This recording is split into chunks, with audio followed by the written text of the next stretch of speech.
Welcome, dear listener, to Spirituality in the Brain.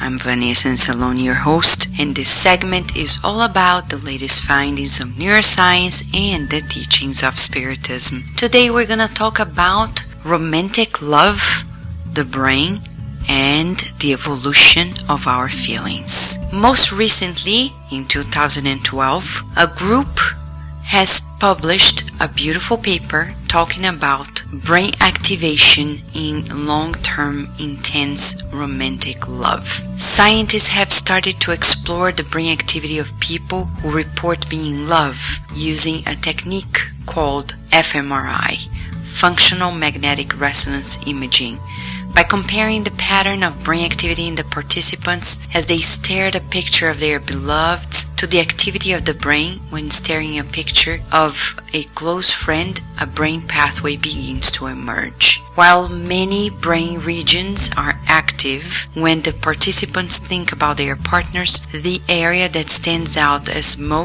being most active during the fMRI is the ventral tegmental area, consistent with what the researchers see in monogamous prairie voles.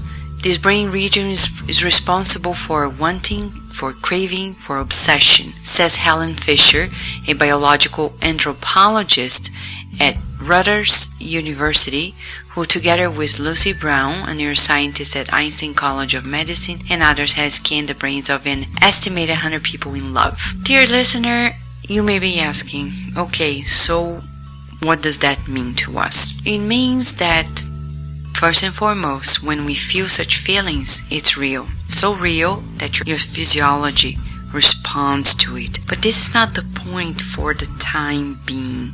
For us, we would like to bring it in conjunction with the teachings of Spiritism. In the Gospel according to Spiritism, which is we're celebrating 150 years of this book this very year. It says on chapter 11, item 8, the law of love. Love is a sentiment par excellence, and feelings are instincts elevated to the level of progress. They talk about in that very message of the fact that we evolve. At the beginning we have instincts, and then we have sensations, and then feelings. So we're talking about the progression of feelings, knowing that romantic love is not the last achievement of the type of love we want to achieve. We want to achieve a type that is sublimated, the type of love that Jesus himself felt. And we can find another passage in the book Evolution into Worlds in which Andre Lewis, in chapter 20, part 1, talks about the very fact that one day, we, as destined as we are to progress, our affection will be converted in love, capable of sacrifice and complete renunciation. That's exactly what we want to achieve. And you may be asking, how can I exercise it?